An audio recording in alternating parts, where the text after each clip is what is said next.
Hi everyone, I am Dr. Sundararaja Perumal, Professor and HOD Madras Medical College, Institute of Thoracic Medicine, attached to the Madras Medical College, Rajiv Gandhi Government General Hospital. It's a second-hand smoke means the breathing in other people's tobacco smoke. So it can be from cigarettes, pipes or cigars, and there are kind of two types of second-hand smoke. The one is mainstream smoke, that is the smoke that's breathed out by someone who smokes, and the side stream smoke, the smoke that comes from the lit end of the tobacco product.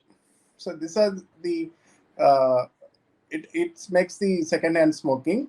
And passive smoking is dangerous and causes many diseases like smoking. Similar to the active smoking, it makes the it causes various diseases, and it's clear that second-hand smoke causes cancer, heart disease, and stroke, and it may also increase the risk of certain cancers, which is related to tobacco products and a serious lung condition called chronic obstructive pulmonary disease.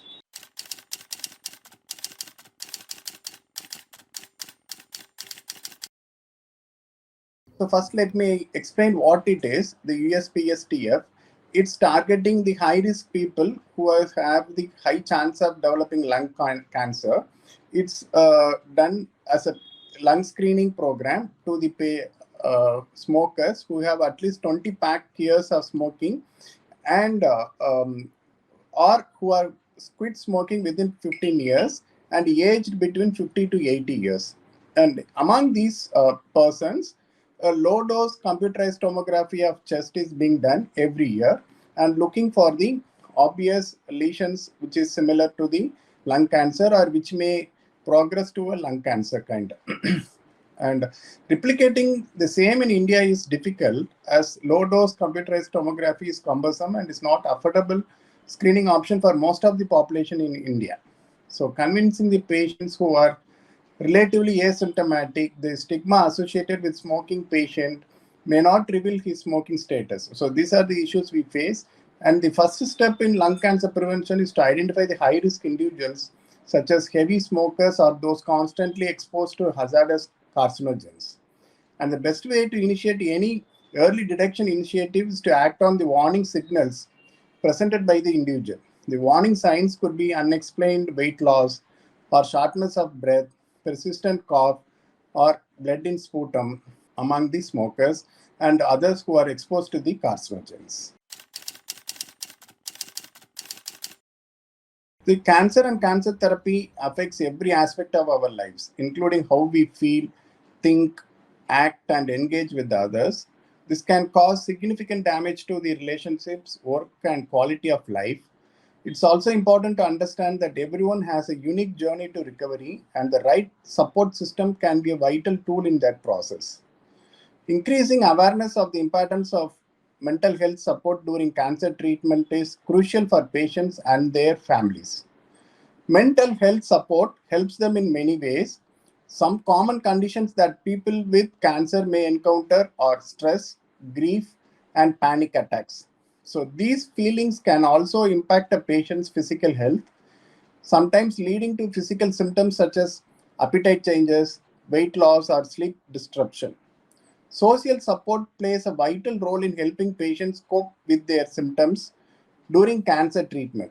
This support may come in the form of social contacts or from the health professionals who offer emotional and supportive counseling to the patients.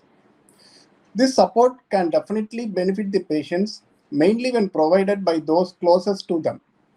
For example, family members are often the great source of support for cancer patients and have been shown to reduce the symptoms and improve the quality of the patient's life.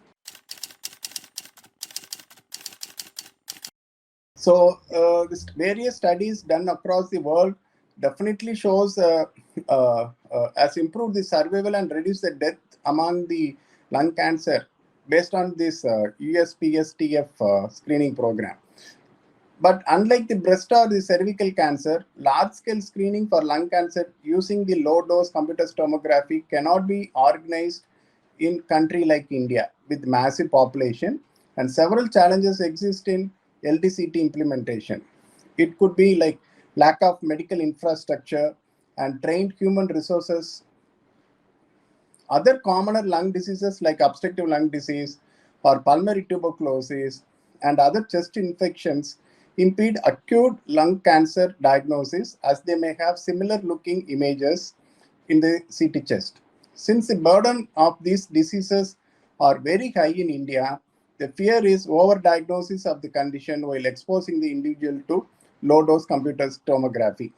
Hence, the way forward is to focus on primary prevention and early clinical diagnosis. Tobacco control and smoking cessation remain the most important long-term intervention to decrease the morbidity and mortality from lung cancer in India.